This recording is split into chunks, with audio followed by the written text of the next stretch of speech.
Hi all, I'm Emre Herdan from Bezmi Vakıf University, Istanbul, Turkey. Thank you for joining my session.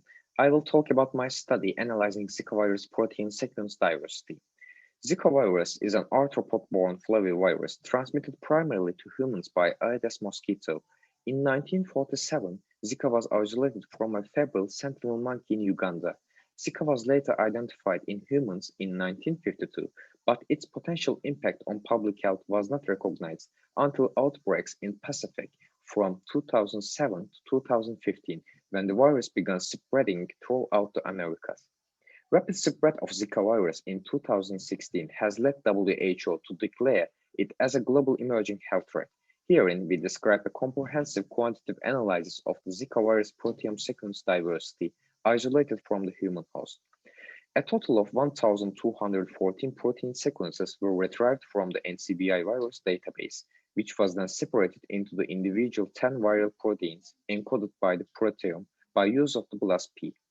The viral protein sequences were duplicated by use of CD hit to minimize sampling bias, and alignment was performed with multiple sequence alignment program muscle.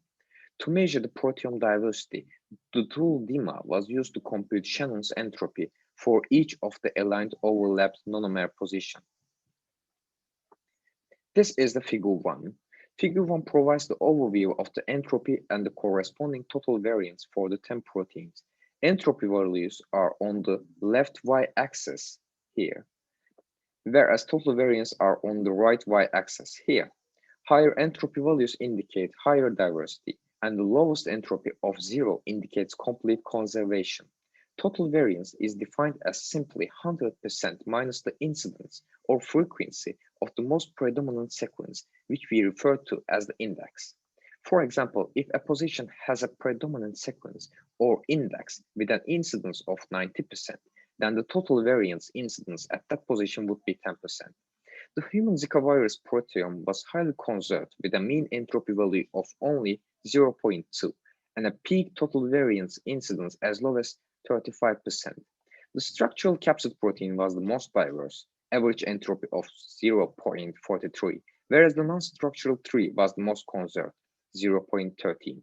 Peak entropy of 2.2 was observed in capsid protein. For a benchmark, this line indicates the highest monomer entropy value that we have observed from our various analyses of viruses.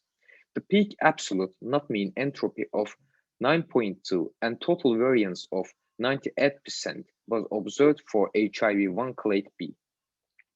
This is the figure 2. Figure 2 provides a scatter plot to better understand the relationship between entropy and total variance. Each dot represents a monomer position. A positive correlation was observed with a wider spread in total variance with increasing entropy or diversity, starting from entropy value of 0.5 onwards. So an entropy value can have a range of total variance. Given this, we then went on to investigate the diversity motifs that comprise the total variance, namely the major, minor, and unique variants. The results of this are in figure 3.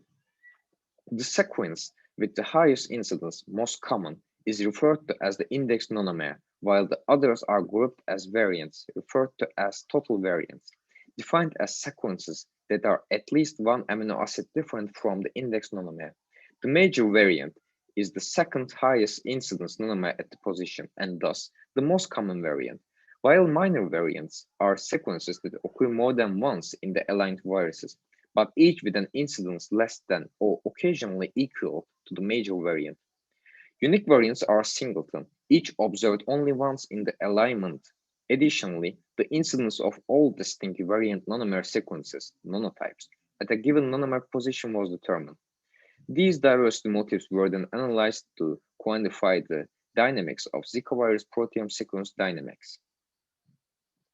The decrease in conservation, which was indicated by a drop in index sequence instances from 100% to 65%, was inversely related to the increase in total variance incidences, which went from 0.0% to 35%. Since the total variance was limited to 35%, the individual variant motifs were limited. For example, the major variant motif had a peak incidence of 23%, For other viruses, we would see a pyramidal shape with a peak around 50%. Similarly, minor variants and unique variants were observed but were limited. The nanotypes show that very few of the positions have variants. Highly conserved positions defined as those with index sequence incidence of 90% or among the aligned viruses represented 95% human Zika virus proteome respectively. Nonetheless, despite the limited diversity, given the recent history of the virus, there was a notable dynamics of sequence change involving each variant motif. This indicates the opportunity for a vaccine against the virus while the diversity is low and the need for surveillance of viral variants to monitor possible fitness change. This is the end of my presentation. Thank you for your attention.